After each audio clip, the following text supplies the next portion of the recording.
যেদিন মেয়েটির বিয়ে তৈরি হয়ে গেল, কথা হয়ে গেল, হাতি মারা মেয়ের বিয়ে হবে কোথাও গোয়া গায়ে। ওখান থেকে খবর এলো 21 লক্ষ টাকা লাগবে।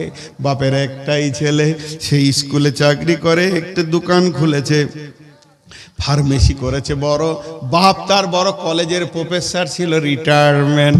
এখন হলো কি, মেয়েটাকে চয়েস করে ফেলেছে কোনো একটা বিয়েতে দেখে, এ হলো গরিবের মেয়ে, পাগল হয়েছে, ওই মেয়েটা ছাড়া আমার সংসার হবে না। এবং ঘটক পাঠানো হলো, দেখা গেল কুলির ঘরের মেয়ে, ইট ভাটার ঘরের মেয়ে। তখন বলল ওই মেয়েটাই আমাকে চায়। মেয়ের বাপ বলল দেখো আমার একটা ছেলে, সর্বস্ব গাড়ি বাড়ি, এত বড় বিজনেস, আমার রিটায়ারমেন্ট, মাসে 70,000 টাকা পায়, সমস্ত আমার ছেলে মালিক, বেশি লাগবে না, 10 লক্ষ নগদ লাগবে। এ বিচারা গরিব মানুষ দুটো বেটাকে নিয়ে বসে গেল। বাবা, হাসিনার বিয়ের খবর এসেছে, গোয়া গাঁয়ের অমুকের ছেলের সঙ্গে প্রফেসরের। দুই ভাই অবাক, দিনের বেলায় আসমানে চাঁদ দেখছে, আমার বোন ওই ঘরে ঢুকবে। এবার বলছে মাত্র 10 লাখ লাগবে। দুই ভাইয়ের চোখে চোখে বলছে আব্বাকে কিছু বলিস না, যদি একবার বলি আব্বা ওই ঘরে দিও না, আমরা সামালতে পারবো না, হাসিনা চিরদিন দুঃখ পেয়ে যাবে। বড় ঘরে বিয়ে হয়েছিল, ভাই হতে দেয়নি। বাপকে বলল আব্বা বিয়ে দিয়ে দেন। বাপ রেডি হয়ে গেল। ভিটা ছিল 5 কাঠা, 3 কাঠা বিক্রি করে দিয়ে ঘরটা ছোট করে নিল। দুটো দুধের গাভী ছিল, সেটাও বিক্রি হয়ে গেল। মাঠের 3 বিঘে জমি আর খুঁজে পাওয়া যাচ্ছে না, সেটাও ধুলিস্যাৎ হয়ে গেছে। নাই তো ঘরে সব জিরো। মা এখনো বয়স বেশি হয়নি, মাত্র 38 বয়স চলছে, 40-এর ঘরে ঢুকেনি। নাকের কানের গলার যা ছিল খুলে সমস্ত কিছু জরিনাকে দিয়ে দিল, খাদিজাকে দিয়ে দিল। সর্বস্বকে ওর ঘরে ঢুকতে গিয়ে এই ঘরটা একদম জিরোতে দাঁড়িয়ে গেল। শুধু জিরোতে নয়, বাপ ইটের ভাটার কুলি হতে গেল। ছোট ভাইটা কোনো রকম ছিঁড়া কাপড় পরে ঈদের নামাজ পড়ছে। বাকি দুটি ভাই দেখলো এই ঘরে আর শান্তি ফিরানো যাবে না, দুইজনেই যুক্তি করে চলে গেল কেরল, সেখানে চেন্নাই কুলি খাটতে চলে গেল। ঘরটা পুরো জিরোতে জিরো দাঁড়িয়ে গেল। এবার ঈদের দিন নতুন জামাই এসে গালমোটা করে বসে আছে। 30,000 টাকা না দিলে জামাইয়ের ঈদের মন ভরবে না, সেটাও বিচারা ঋণ করে নিয়ে এলো ইট ভাটা থেকে। মালিককে বলল ভাই পা দুটি জড়িয়ে ধরছি, 6 মাস তোমার গোলামি করে শোধ করে দিব, 30,000 টাকা দাও। বাঁদরের বাচ্চা, কুত্তার বাচ্চাকে সেই টাকাটা হাতে দিল। এবার দেখছে বাপ ঈদের নামাজ পড়তে যেতে ছেঁড়া লুঙ্গি পরে, মেয়ে দুই নয়নে অঝর নয়নে কাঁদতে শুরু করলো। আজকে ঈদের দিনে আমার বাপ ছেঁড়া লুঙ্গি পরে যাচ্ছে। এমন সময় খাদিজা বলে ফেল আব্বা লুঙ্গিটা চেঞ্জ করা যায় নাকি? মুচকি হেসে দেখলো মেয়ে আমার কষ্ট পাবে, বুঝতে দিব না। মুচকি হেসে বললো মা, মেয়েকে বলছে লুঙ্গিটা নতুন রে মা, ভাটাতে খালি একটু ট্রাক্টরে গায়ে লেগে গেছিল তাই ছিঁড়ে গেছে। মেয়ে তো বুঝে নিল বাপের অবস্থা বড় খারাপ। এদিকে মায়ের দিকে তাকিয়ে মনে হচ্ছে কোন পুরুষের স্বামী মারা গেছে, বিধবা মেয়ে বসে আছে, না আছে গলায় না আছে কানে, মা ওই অবস্থায় রয়েছে। মাথার ওপরে এখনো 3 লক্ষ টাকা ঋণ, 3টে কুলি 3 দিকে খাটছে। এই অবস্থায় গুন্ডার বাচ্চা শ্বশুর ঘরে বুট আর কোট পরে মচমচ করে হাঁটছে। জানে না, একবারও ভাবে না যে এই বংশটাকে আমি ডাকাতি করে নিয়ে চলে গেছি। জানে না আমি ডাকাতের বাচ্চা, ডাকাত বংশটাকে আমি একদম নিঃস্ব জিরোতে পালিয়ে দিয়েছি। কুত্তার বাচ্চার খবর নাই যে আজকে আমার শ্বশুর শাশুড়ি রাতে ঘুমাই না, প্রতিদিন 4 লক্ষর অঙ্ক করে, কেমন করে শোধ করব। এরপরে ছোট ভাইটা ছিঁড়া কাপড় পরে ঈদের দিনে ঘুরছে। ফরিদা তার হাতটা ধরে নিল, নিয়ে গিয়ে বাথরুমের ভিতরে ভরে দরজাটা লাগিয়ে বলছে ভাই কালকে কি দিয়ে ভাত খেয়েছিলি? ভাত, আলু আর ভাত, একদিন ডাল আর ভাত, মাছ আর দিয়েছিল। এই করে চলছে বোন। তখন বলছে মাছ মাংস কি আব্বা কিনে না? একবার বাচ্চা ছেলে সত্য কথা বলে দিল, বুবু সেই তোমার বিয়েতে মাংস খেয়েছি। দিয়েছি, আর মাংস বা কিনতে পারে না। তখন মেয়েটা পায়খানার ভিতরে, বাথরুমের ভিতরে অঝর নয়নে কাঁদছে, আর ওই উর্নি দিয়ে চোখ মুছছে, আর বুকটাকে পাষাণ করছে। কুত্তার বাচ্চা, চো তোকে গিয়ে একবার দেখবো। এরপরে যেদিন শ্বশুর বাড়ি গেল, শ্বশুর ডাকছে, বেটা বৌমা কয়? বলছে কুত্তার বাচ্চা, আমার সামনে দাঁড়াবি না। কেন? এত বড় কত শ্বশুরকে বৌমা হয়ে? বলে আমার বাপ ছিঁড়া লুঙ্গিতে ঈদ করবে, তোর বাপের প্রতিদিন 3খানা লুঙ্গি আমাকে সাফ করে রোদে মেলতে হবে, তারে দিতে হবে, এটা আমি পারবো না। তুই তোর বাপকে বুঝেলে। আমি গরিব হয়ে গেছি, আমার জীবন যৌবনকে বিক্রি করে দিয়ে এইখানে এসেছিলাম। আমার বাপের 21 লাখ টাকা বুঝিয়ে দে, 13 লাখ টাকা বুঝিয়ে দে, আর তোর ঘরে সংসার করব না। আমি নিজের বাপের ঘরে গিয়ে ডাল ভাত করে থাকবো। কি জীবন, কি যৌবন দিয়েছিল। আমি কি কলঙ্কিনী জন্মিয়েছিলাম বংশে? আমি কি ক্যান্সার জন্মিয়েছিলাম? আজকালকার মেয়েরা শিক্ষিতা, তাদের ব্রেন অঙ্ক করে, তাদের ব্রেন যোগ বিয়োগ করে। আমাকে কোন অবস্থায় রেখেছে, আমার বাপকে মাকে কোন অবস্থায় রেখেছে। এই বংশ ডাকাতের বংশ, এটা আমার বাপের বিয়াই বংশ লয়। এরা গুন্ডার বংশ, এরা বুকে ছুরি মারতে পারে, মানুষকে পথে বসাতে পারে। এই জন্য মেয়েরা আজকে শ্বশুরকে ভালো করে কথা বলে না, শাশুড়ির দিকে তাকালে বাঘের গর্জনে তাকায়। একটা কাল ছিল মেয়েরা ভাবতো যে আমার শাশুড়ি কেমন হবে বিয়ে হওয়ার পর, আর এখনকার শাশুড়িরা ভাবে বিয়ে হলে আমার বউটা কেমন হবে, ভাত দেবে কি দিবে না। কেন দেবে তোমাকে? তার আগে তুমি ওর বাপকে মাকে ঘায়েল করে দিয়েছো। তুমি তো সন্ধ্যার ভাত, তুমি তো খুশির ভাত পাওয়ার হক রাখো না। এই চলছে প্রত্যেকটা দাম্পত্য জীবনে। আজ পণ এসে মানুষকে অশান্তির সমুদ্রে ভাসিয়ে দিয়েছে। পণ কোনোদিন মানুষকে শান্তি দিতে পারেনি। একবার জোরে বলেন ঠিক না ভুল? এইটাই সমাজের ক্যান্সার। মুঝে মঞ্জুর নেই কি আপনি শিকায়ত কে করু। নিজের ঘরের কথা বলার আমার ইচ্ছা ছিল না, বাধ্য হয়ে বলছি। 27 বছর বিয়ে হয়েছে আমার, 27 বছর। এখনো শ্বশুর বাড়ির মাটিতে পা দিলে মনে হয় 3 দিন আগে বিয়ে করেছি ওদের বেটিকে। কেন?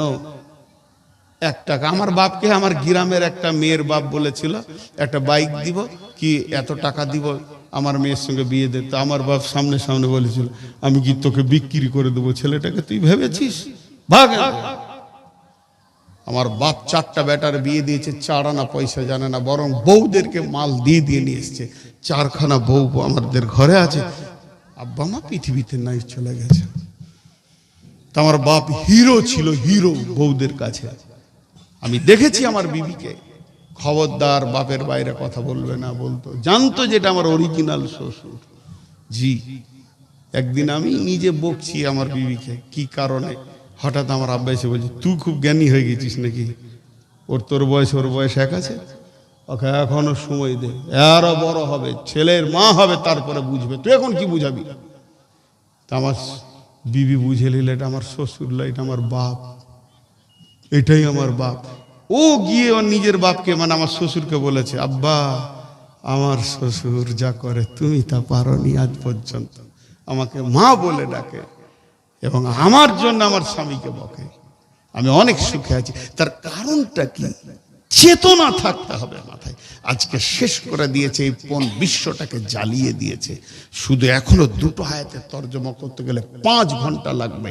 টোটাল মহিলা এবং পুরুষ আর দাম্পত্য সমস্যার সমাধানটা বলতে গেলে 3 দিন পর পর জালসা করতে হবে একটা বিষয়ের ওপরে, তবে কমপ্লিট করা যাবে। কিন্তু একটা জায়গা দেখেছেন, খুব ধ্যানের সঙ্গে শুনবেন। আল্লাহ বলছেন, ওয়া খালাকনাকুম আজওয়াজা, আমি তোদেরকে জোড়া জোড়া জোড়া জোড়া বানিয়েছি। ওয়া খালাকনাকুম আজওয়াজা,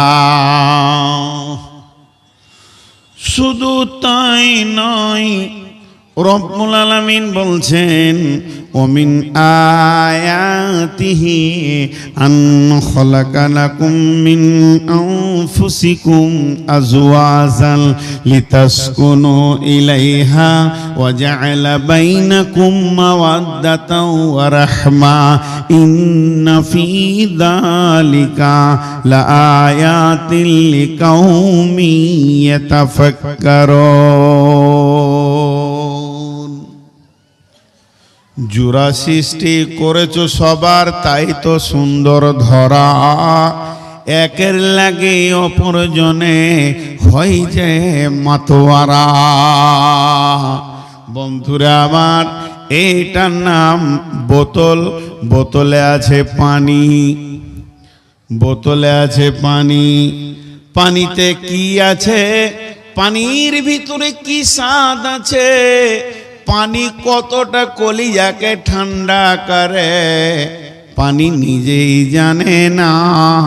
যাকে পিয়াস লাগে সে জানে পানি কি জিনিস। আল্লাহ তাবারক ওয়া তাআলা নারীকে পুরুষকে ক্রস করে দিয়েছেন। সেটা কেমন? বিজ্ঞানী বলছেন, আল্লাহ বলছেন তাসকুনু ইলাইহা ওয়া জাআলা বাইনাকুম মাওয়াদ্দাতা ওয়া রাহমা।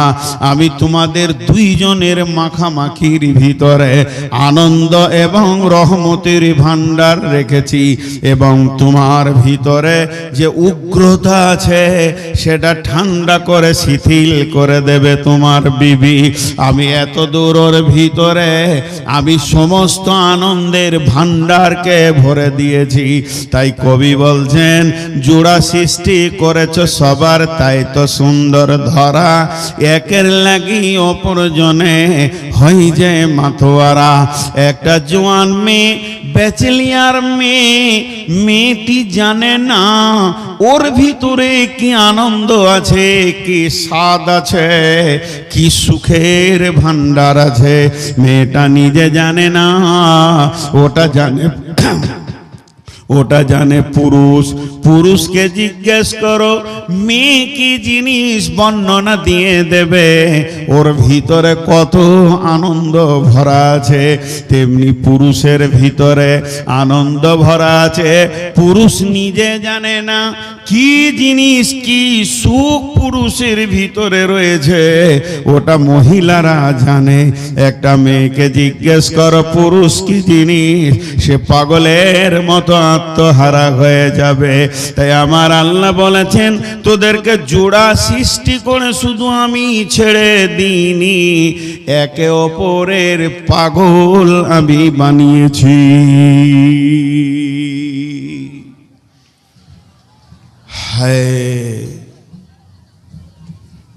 জোড়া সৃষ্টি করে ছেড়ে দিনি।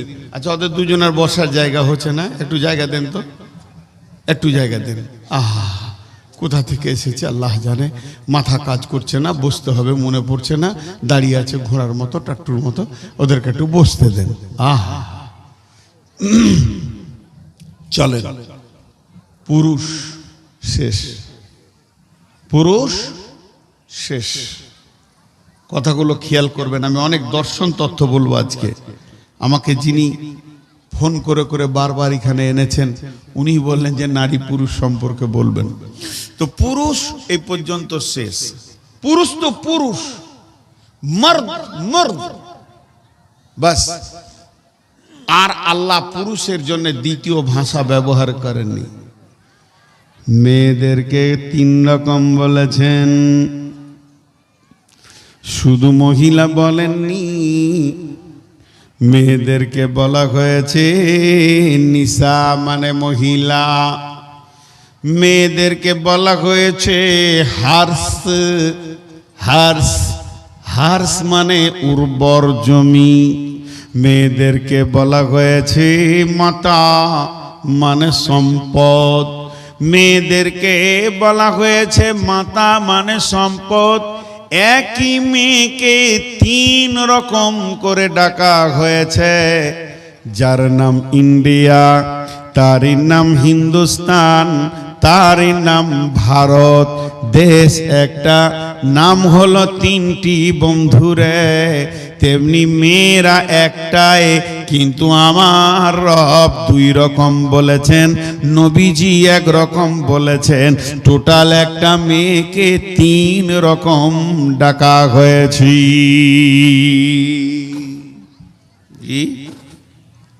3 রকম ডাকা হয়েছে। একই জিনিস 3 রকম নাম। যেখানে থাকবে নাম চেঞ্জ হবে। জি, এখানে থাকলে চুল, এখানে থাকলে মজ, এই জায়গায় চলে এলে দাড়ি, গায়ে থাকলে লম, এখানে নাম ভুরু, এ জায়গায় নাম পাতা।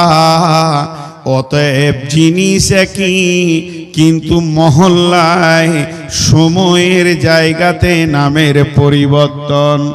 আল্লাহ তাবারাক ওয়া তাআলা মেয়েদেরকে দুইটি কথা বলেছেন, একটা হলো নিসা ইমরাত, এর মানে হলো মহিলা। আল্লাহ কোরআনে বলেছেন সূরা নিসাতে, নিসাউকুম হারসুল লাকুম ফাতু হারসাকুম। এই জায়গায় জমিন বলেছেন উর্বর জমি, আপনার যে জমিটা সব থেকে দামি ফসল দেয় সেই উর্বর জমি বলেছেন। 3 নম্বরে আল্লাহর নবী বলছেন পৃথিবীর সেরা সম্পদ হলো মহিলা। তাহলে মেয়েদের 3 রকম নাম, পুরুষের শুধু এক রকম নাম, পুরুষ মার্দ শেষ। এদেরকে 3 রকম বলা হলো কেন? আলাদা আলাদা ব্যাখ্যা। এদের কাছে 3 ধরনের কাজ পাওয়া যায়। একবার বলেন মেয়ে তো মেয়ে। তসলিমার নাম শুনেছেন? মারা গেল বাংলাদেশের লেখিকা, জি, খুব নোংরা নোংরা লিখে। ওর নামটা কি? কথা বলেন এতগুলি লোক, কি নাম? তসলিমা নাসরিন। এত নোংরা মেয়ে পৃথিবী তার দ্বিতীয় কেউ জন্ম নিয়েছিল কি আমার জানা নাই। ও এক জায়গায় লিখেছে পুরুষ মানুষ মানুষ, মেয়ে মানুষ মানুষ, মেয়ে মানুষ বনাম পুরুষ মানুষ বনাম মানুষ। তার মানে হচ্ছে মেয়েরাও মানুষ, পুরুষেরাও মানুষ। অতএব মেয়েদের ডিউটি আলাদা হবে, পুরুষের আলাদা হবে, কোনোদিন হবে না। সংসারকে কম্পেয়ার করে চলতে হবে, একে অপরে আপোষ করে নিতে হবে। একদিন মেয়েটা রাঁধবে, একদিন ছেলেটা রাঁধবে, একদিন মেয়েটা মার্কেটে যাবে, একদিন ছেলেটা মার্কেটে যাবে, একদিন ছেলেটা কাপড় সাফ করবে, একদিন মেয়েটা কাপড় সাফ করবে। তবেই না এটা হচ্ছে সুখের জীবন। কিন্তু কোরআন বলেছে মেয়েরা খিদমত করবে, পুরুষ ইনকাম করবে। এটা ভুল করেছে নালায়েক, কোরআনের ভুল ধরতে গেছে। শুধু তাই নয়, এটাও সে বলেছে নারী পুরুষ সমান ভাবে কম্পেয়ার করে চলবে। একদিন মেয়েরা কেন পর্দায় থাকবে, এদেরকে কেন ঢেকে রাখা হবে? পুরুষ কেন ওপেন চলবে, খোলা থাকবে? এটা কোরআন মেয়েদের ওপরে অন্যায় করেছি। জি ভাই, আপনাদের কি মনে হয় অন্যায় করেছে কি করেনি? করেছে। তসলিমাকে বলেন দুটো যুক্তি, তাই যদি হয় ও একদিন রান্না করবে, একদিন করবে। এখন আমার বিবি যদি বলে প্রথম সন্তানটা আমার পেটে হয়েছে, দ্বিতীয়টা তোমার পেটে হবে, কোন দিকে লোড হবে আর কোন দিকে আনলোড হবে? বন্ধু আমার, হুঁশ নাই, জ্ঞান নাই। কোরআন কার কি ডিউটি দিয়েছে বোঝে না। শুধু এই পর্যন্ত নয়, 2 নম্বর বলছে মেয়েরা পর্দার বাইরে থাকবে। মেয়েরাও মানুষ, পুরুষও মানুষ। এতগুলো লোক আছেন, আপনারা একবার মুখটা খুলেন আল্লাহর নামে, আল্লাহর হস্তে। ট্রাকের টায়ারগুলো কিসের তৈরি? টায়ার কিসের তৈরি জোরে বলেন?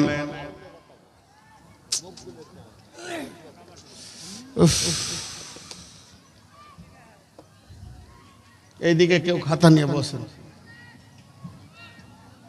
খাতা নিয়ে বসেন। না, টাকা দিবে, টাকা বন্ধ হবে না, টাকা আসতে থাকবে। মাদ্রাসার ইনকামের জন্যই জালসা।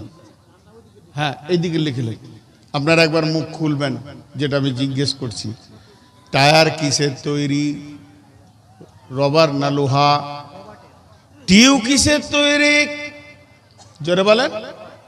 টায়ার ও রবার, টিউ রবার বিজ্ঞান তৈরি করেছে। টিউ সারা জীবন পর্দায় থাকবে, টায়ার ওপেন থাকবে। তসলিমার মতো যদি ব্রেন হয় তাহলে বলবে টিউ রে বহুদিন ভিতরে থাকলে একবার বাইরে আয়। কি অবস্থা হবে? বাস্ট হবে, লিক হবে, ছিঁড়ে যাবে, ফুটে যাবে, যা হবার হয়ে যাবে। মেয়েরা হলো টিউবের মতো নরম, সারা জীবন পর্দায় থাকবে। পুরুষ হলো টায়ারের মতো শক্ত, ই বাম্পারে পাথরে খালে মোকাবেলা করবে, সংসার চালাবে। ওই বেঈমান বলছে মেয়েদেরকে রাস্তায় বের করে দাও। যদি মেয়েদেরকে রাস্তায় বের করে দেয়া হয়, লিক হবে, ফুটে যাবে, ছিঁড়ে যাবে, আর ইজ্জত সমাজে থাকবে না। অতএব কোরআন যা বলেছেন তা সত্য এবং সেটাই ঠিক। তাই আমার রব বলছেন আমি মেয়েদেরকে মেয়ে বানিয়েছি, পুরুষদেরকে পুরুষ বানিয়েছি। ডিউটিটা একটার পর বলবো। অতএব মেয়েদের সবগুলোই মেয়ে, মেয়েদের হাড়গুলো মেয়ে। মেয়েদের হাড় পুরুষের হাড়ের সঙ্গে মিলবে না। মেয়েদের হাতের পাঁজটাও মেয়ে, পায়ের পাঁজটাও মহিলা, তাদের বডিটাও মহিলা, তাদের মন মানসিকতাও মহিলা, তাদের মিজাজও মহিলা, মাংসর পেশিগুলো মহিলা। পুরুষের সঙ্গে মিলবে না। তুলনামূলক পুরুষের ওজন বেশি, মেয়েদের ওজন হলো হালকা। অতএব বন্ধুরে আমার রব বলেছেন তোরা মহিলা আর এরা হলো পুরুষ, কোনো দিন মিজাজে মিলবে না। মিলবে? জোরে বলেন মিলবে? হ্যাঁ, মিলবে না। দুটো মেয়েতে গল্প করছে ডাক বাংলায়, ধুলিয়ান ডাক বাংলায়, নাম করব না। আর এক বক্তা চা খেয়েছে, চা খেতে খেতে মুখে চা নিয়ে ফক করে হেসে দিয়েছে। চাটা কেমন হবে? স্প্রে হয়ে বেরিয়ে। মৌলানা সাহেব হাসলেন কেন? ও আর চা খেতে খেতে মেয়েদের কথা ওর কানে পড়ে গেছে। একটা মেয়ে আর একটা মেয়েকে বলছে মুর্শিদাবাদের ভাষাতে, এগে বহিন হারকে গুধার বাপ খুবই কড়া, ছেলেকে দেখতে পারে না, ছেলের উপরে খুব হিংসা, খালি পিটে যেছে, ছেলেকে সহ্য করা যায় না গে বহিন। একদিন স্কুল যেছে না তো পিটছে। লে ওর হুঁশ দেখ, ছেলে স্কুল যায়নি তো বাপ পিটছে, দে ছেলেকে হিংসা করছে। হাসি এমনি আসবে, কোনো বাপ ছেলেকে হিংসা করে? জোরে বলেন। একটা বাপ গভীর রাত্রিতে ইট ভাটাতে কুলিগিরি করছে ছেলের জন্যে, রাস্তাঘাটে বিজনেস করে ছেলের জন্যে, বালু বইছে, ইট বইছে, কাদা বইছে ছেলের জন্যে। ওই ছেলে স্কুল যায়নি, আব্বা থাপ্পড় মেরেছে, তাই মায়ের দিলে লেগেছে। বলছে আমাদের গুধার বাপ, আমাদের ছেলের বাপ এত ছেলের ওপরে হিংসা করে, একদিন স্কুল না গেলে পিটে দেয়। তার মানে বলতে চাইছি আমাদের ছেলের বাপের ছেলের ওপরে কোনো মায়া নাই। বন্ধুরা আমার, একটা ইতিহাস শোনায়। হযরত উমরের ছেলে আব্দুল্লাহ, কেউ বলে ওইটা তোহমত ছিল, কেউ বলে হাকিকাত ছিল, গুনাহ করেনি, কেউ বলে ওর উপরে অপবাদ চাপানো হয়েছিল, মদ্যপানের অপরাধ। হযরত উমর বললেন বেটা তৈরি হয়ে যাও, কোরআনের ফায়সালা আমি তোমার ওপরে চালাবো। হযরত উমর নিজের হাতে চাবুক নিলেন, ছেলেকে মারতে শুরু করেছে। 1 2 3 4 10 20 কোড়া পড়ে গেছে। এমন সময় ছেলে মাটিতে গড়ে লটে এসে গড়তে গড়তে এসে আব্বার পা দুটা জড়িয়ে ধরে বলছে আব্বা আপনি আমাকে ক্ষমা করে দেন, মাফ করে দেন, জিন্দেগিতে দ্বিতীয়বারে পাপ আর করব না। হযরত উমর রিটার্ন শয়তান বলছে বাবা আমি যাকেই মারতে শুরু করব সেই তো এই ভাষা বলবে মাফ করে দেন আর করব না, তাহলে যদি ছাড়তে শুরু করি বিচার কার ওপরে ফয়সালা শেষ করব, অতএব আমি তোমাকে ছাড়ব না, আমার চাবুক চলবে, কোরআনকে আমি অপমান করতে পারবো না, যতক্ষণ পর্যন্ত 100 না হয়েছে অতক্ষণ আমার চাবুক চলবে।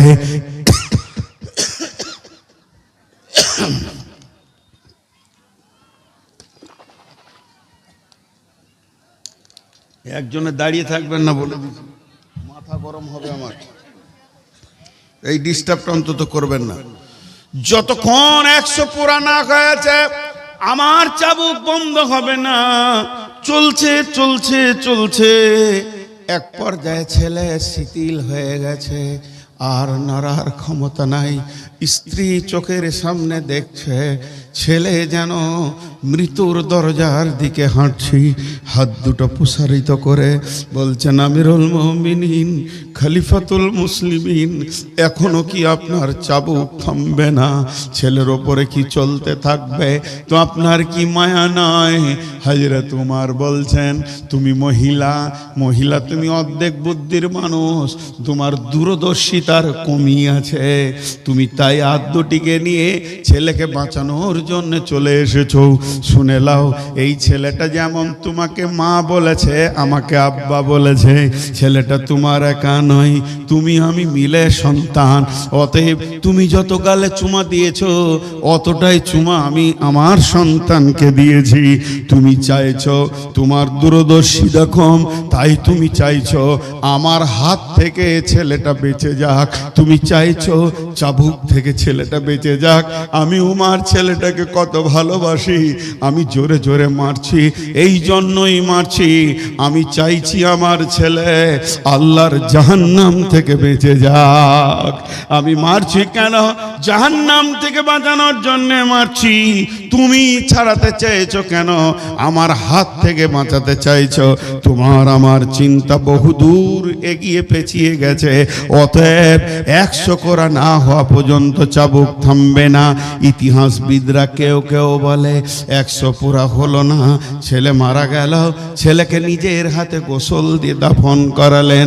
দাফন করানোর পর বললেন রে রাসূলের সাহাবীরা সরে যাও, জানাজার লোক সরে যাও, 100 পুরা হয়নি, আমি বাকিগুলো কবরের ওপরও মেরে শোধ করে নিব। 100 পুরা হয়ে গেল, এই কথার মধ্যে জাল জয়ীব আছে, এই কথাটার ভিতরে জাল জয়ীব ভরা আছে। তারপরেও একটু আগে বাড়ি শুনি ঘটনাগুলোকে। গভীর রাত্রিতে হযরত উমর ঘুমিয়ে গেছেন, ছেলে দাফন হয়ে গেছে, রাত্রিতে স্বপ্নে জিয়ারত হচ্ছে। ছেলে বলছেন আব্বা আমি যোগ্য পিতার যোগ্য পুত্র ছিলাম, তাই আমার রব আমাকে জান্নাতুল ফেরদাউসের মেহমান বানিয়েছে। হে মা, আপনাদের দূরদর্শিতা কম, এর জন্য মেয়েরা মহিলা, মেয়েদের মেন্টাল হচ্ছে মহিলা, মেয়েদের মিজাজ হচ্ছে মহিলা, পুরুষ তো পুরুষ, পুরুষের মিজাজও হচ্ছে পুরুষ। কথা ঠিক না বল? এতগুলো লোক চুপ করে বসে আছেন, আগো দাঁড়ান, এতগুলো লোক চুপ থাকছেন কি করে? জি, একটা ছোট মজার সত্য ঘটনা শুনিয়ে দিই। আমার বর্ধমানের এক মৌলবি, নাম জিজ্ঞেস করবে না, নিজে গল্প শোনাইছে। আমি ছোটতে আম চুরি করতে গেছি, ছোট বয়সে ছেলেরা গাছে আম চুরি করে না, ছোট ছোট আম, তো আম চুরি করতে গিয়ে গাছ থেকে পড়ে গেছি, দুপ করে পড়েছি, কিছু হয়নি, ছোট গাছ, তেমনি করে কাঁদতে কাঁদতে বাড়ি এলাম। তো মা বলছে বেটা তুই নিশ্চয়ই কোথাও গাছে চড়েছিলি, এখানে বুকটা একটু ছিঁড়ে গেছে, তেল লাগাইছে মা, আর বলছে বেটা কেন আমাকে বললি না, তোকে আম কিনে দিতাম, খামকার লোকের কাছে কেন চা? বলছে আমার নানি এসছে আমাদের বাড়ি বেড়াতে, ও তো ভাই রে বলে গলা ধরে কাঁদতেই লাগলো। 2 মহিলাতে কাঁদছে, আর আমি তত বুক ফুলে ফুলে বলছি যে তোরা আরো কান, পাওয়ার বাড়াইছি কাঁদার, ফুসফুস করছি যে খুব লেগেছে।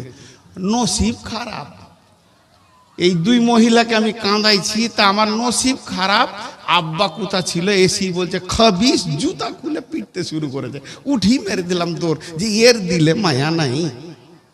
জি শুনেলেন ফয়সালা, হে আমার মা, ওরে আমার বোন, ওরে আমার বেটি, শুনেলেন ছেলের গালে চুমা দিয়ে মা যে নেকিটা পাবে,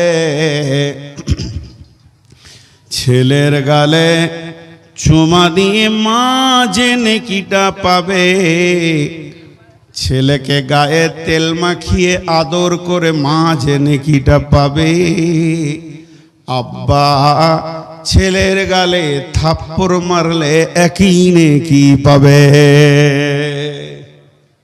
মাকে দিয়েছে মমতাময়ী ডিউটি আল্লাহ, প্রশাসন ক্ষমতা দিয়েছে আব্বাকে। আল্লাহ বলেছেন, নবীজি বলছেন, ওয়া ও আলা তারফা'আন্না আসাকাল আদাবা, হে পুরুষের দল, স্ত্রীকে সন্তান সন্ততিকে শাসন করার লাঠিটা হাতছাড়া করে দিও না, সব সময় তাদেরকে আশাসনের আওতাভুক্ত রাখবি। তাহলে মহিলারা মহিলা বুঝে এলো? জোরে বলেন, বুঝে এলো? মাঝে 30 সেকেন্ড নয়, 5 সেকেন্ড একটা কথা বলবো। এই জালসা কমিটিকে, মাদ্রাসা কমিটিকে